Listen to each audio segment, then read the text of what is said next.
Welcome back to Inside the MAC. We're going to take a little look back at Week 7, look forward to Week 8, as well as where the heck is this conference championship lining up to go? Because I don't know. It's currently going to be pretty interesting. So taking a quick look back at each team and how they did in Week 7. Miami of Ohio 20-7 over Akron. Toledo falls to Bowling Green in a wild game, 28-23. Eastern beat Northern Illinois 16-10. Kent State over UMass 42-6, and Western dominates Ball State 42-0. So taking a look at the first one, Miami of Ohio Akron. Ben Finley was playing. Jordan Gant couldn't really get going. The first quarter was just unbelievably slow. It was 3-0 at halftime. Second quarter wasn't much better. Dequan Finn, little inconsistent passing the ball. 14 of 25, 203, did throw an interception. Ran the ball well. Brunson ran the ball well. Cam Perry, of course, due for a long touchdown because he gets one, feels like every single game. But the defense for Miami of Ohio, Adam Trick had the interception.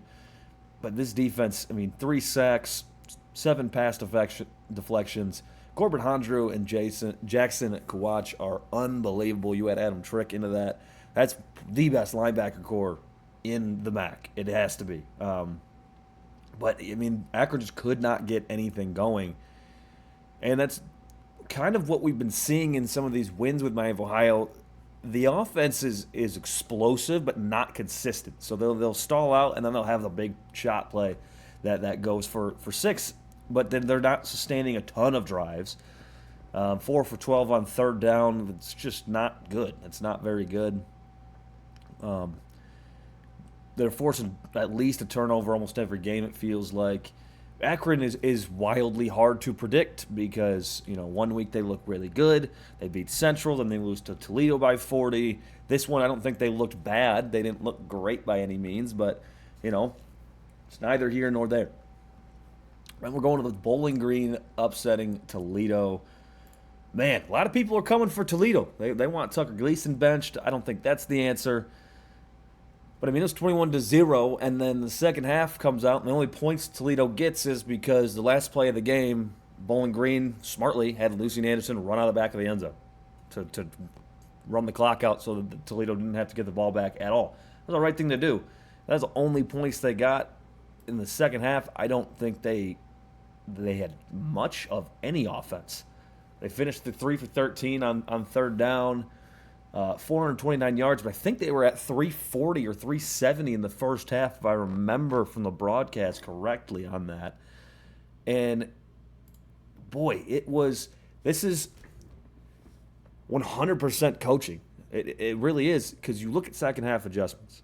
Urban Meyer was known for his second half adjustments. Nick Saban, guy known for his second half adjustments. Kirby Smart, known for his second half adjustments. That's what takes a great coach, because you can put together a game plan, but it's how you react to their game plan that really in these close games and these even matchups that push a team ahead.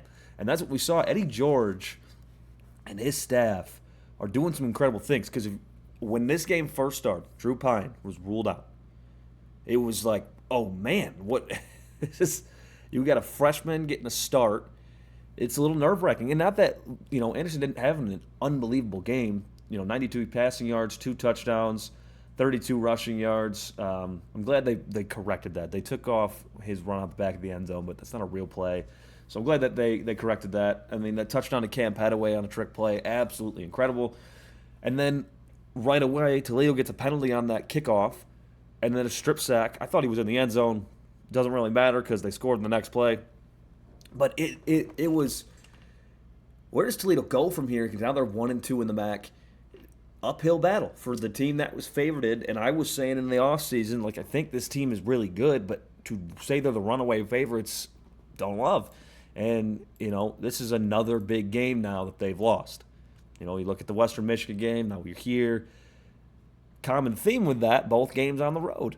So that's going to play a huge factor down the stretch when Toledo starts playing, some of these hardy games. How are they going to perform? They have a really good offense. Chip Dranham, 125 yards score. Junior Vander Ross, 100 yards receiving. Trayvon Rudolph, the NIU transfer, he's been playing well. Tucker Gleason overall has played pretty well, but he's fumbling the football and turning it over, and you can't have that. And the Bowling Green defense just came alive in that second half. Lambron, 3.5 TFLs, 13 total tackles. They had no answer. They had no answer for what Bowling Green was doing defensively, and that continued for the entire second half, and led to a 5 point, really a 7 point victory for the Falcons. And now Bowling Green's in the conversation because they did that with their backup quarterback. So that's something interesting to see. Then we go to Eastern Michigan, Northern Illinois. Eastern 16-10. Not really an exciting game. I thought Eastern was going to win by more. Northern Illinois' defense is still showing that they're good, but their offense is abysmal. It is horrible. Their rushing offense is fine. I mean, Telly Johnson, 12 carries, 159 yards, averaging 13.3. Total, they average 6.1 yards a carry, 39 carries, 238 yards. They can't figure out what they got at quarterback. They could not get D.R. Rodgers the ball, which if you're going to throw the ball, that's the guy you got to throw it to because he is that guy. On the eastern side of it, Dante McMillan, another 100-yard game. Noah Kim looked okay.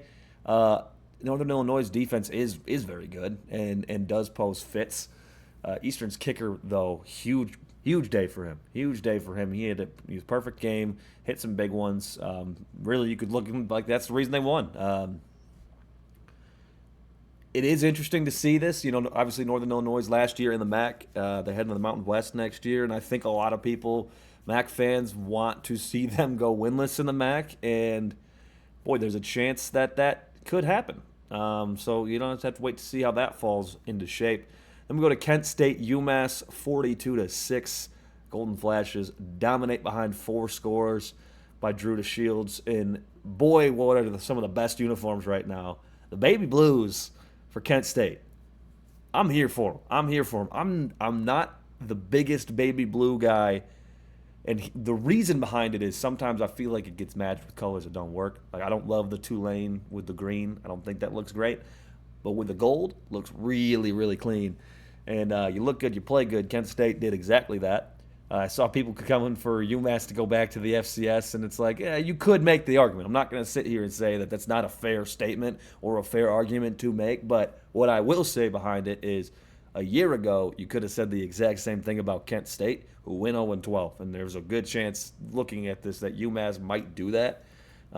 They put together offensive numbers. They just struggle. They're struggling, and they're getting outmatched roster-wise, and I don't know what the answer is. The portal. It's always been a hard place to recruit, but it's going to be interesting with the portal. How do you get guys? What's your selling point to get guys to UMass outside of right now? The big thing would be playing time. So that'll be interesting to see. Good for Kent State though. I have been on a kind of a Kent State wave lately. I think Drew DeShields is phenomenal. His story is cool. Battled injuries, a tough kid. But the reason that here's where you got to look at Kent State and it's like, okay, they're 2-4. They lost a close one to Buffalo in their 1-1 in the MAC. But here's why I am big on Kent State. Their non-conference was absolutely insane. Texas Tech, Oklahoma, Florida State, teams they got no business, even competing with. And all of these schools played someone above them in a Power 4, but nobody played the schedule UMass did. Those guys, or next UMass, excuse me, Kent State did. It was going against the top 10 teams on the regular. So I think that might have prepared them in a little bit of a way where it's like, man, they're losing 42-3 to Florida State. And it's like, well, that makes sense. That should happen. That's what's supposed to happen. So I don't know. Kent State's definitely a team to keep your eye on. Then probably the biggest surprise to me in the entire day, Western Michigan 42 skunked Ball State, and Brock Lowry is starting to make a case for being the MVP of the MAC this year. There's a chance he could be the MAC Player of the Year. I mean, he's running the ball for 100 plus, hit 108 yards on the ground, 1 touchdown, 241 through the air, and 2 scores. He's unbelievable. And their defense is unbelievable. Ball State, maybe starting to think maybe that Ohio game was a fluke, but you don't know. And that's what makes the MAC so fun, is because week by week you might think something's going to happen and it won't. And then the next week they might have upset a team and then they get throttled, and you just never know what's going to happen, which is really keeping the MAC exciting. Now we look at Week 8. Bowling Green hosting Central Michigan. That's going to be an interesting one. They were coming off a huge win. Central coming off a bye after a tough fall to Akron. It's a 4.5-point spread, which is pretty close. Both 1-1 in the MAC. I was really high on Central a couple weeks ago, but when they get into close games, it is going to expose them because they can't throw. Status of Drew Pine still unknown. But I think this game is going to be a closer game, and if it is a closer game, it might put Central at a bit of a disadvantage if they're trailing. So we'll have to see. We'll do predictions and stuff tomorrow. Right now, I'd probably lean towards Bowling Green, but we'll see if I wake up tomorrow and have a different thought. Then we're looking at Miami of Ohio hosting Eastern Michigan. Miami of Ohio is a 13.5-point favorite. I think Miami of Ohio wins this game. Eastern Michigan's defense is pretty bad. They beat Northern Illinois, held them to 10 points, but that's high scoring for Northern Illinois. Let's take that for what that is. So I think this spread might be kind of on point, but Miami of Ohio also does struggle at times to pull away from teams. So it'll be interesting. And then we got Toledo hosting Kent State. This one has a chance to be the game of the week. We're going to announce that tomorrow. I know I'm going to do it earlier. I get that, but it's been a week. Hence why this is the first podcast episode to come out this week. A lot of things going on right now that I got to take care of on my end. So had to put the podcast at least a little bit on the back burner this week, but we're back. We're active, and tomorrow we'll be announcing what the game of the week is going to be, and there's a good chance it is this one. It could also be the Bowling Green Central game. It's between those two. I'll say that. Toledo comes in as a 26.5-point favorite, struggling lately, coming off another upset. They're going to want revenge. They're going to probably play their best football. Kent State coming off a big win. They're feeling good. They want to play their best football. It is in Toledo, which does, make it a little tougher, but 26.5-point favorite, man, I don't know. I might have a shocking prediction on that one tomorrow. Who knows? And then we got Buffalo traveling to UMass. Buffalo comes in as a 16.5-point favorite. I'm excited to get Buffalo back playing some football. Victor Snow, L.J. Henderson, these guys are fun to watch, and they're starting to click.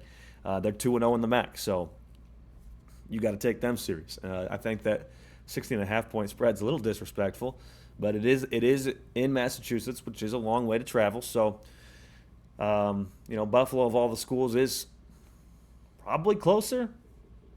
I don't actually know. I feel like maybe, but regardless of that, it's always tough playing on the road, but 16.5 points, I don't know. I think Buffalo could possibly do it by more than that. Ball State hosting Akron. Ball State comes in as a 1.5-point favorite. That's going to be an interesting one because, boy, it's such a clash of teams, styles. Akron obviously wants to spin the ball around, and Jordan Gant can run, and he will run. He was held a little bit in check, a lot bit in check actually, but I think – I don't know. Ball State coming in as the favorite did surprise me.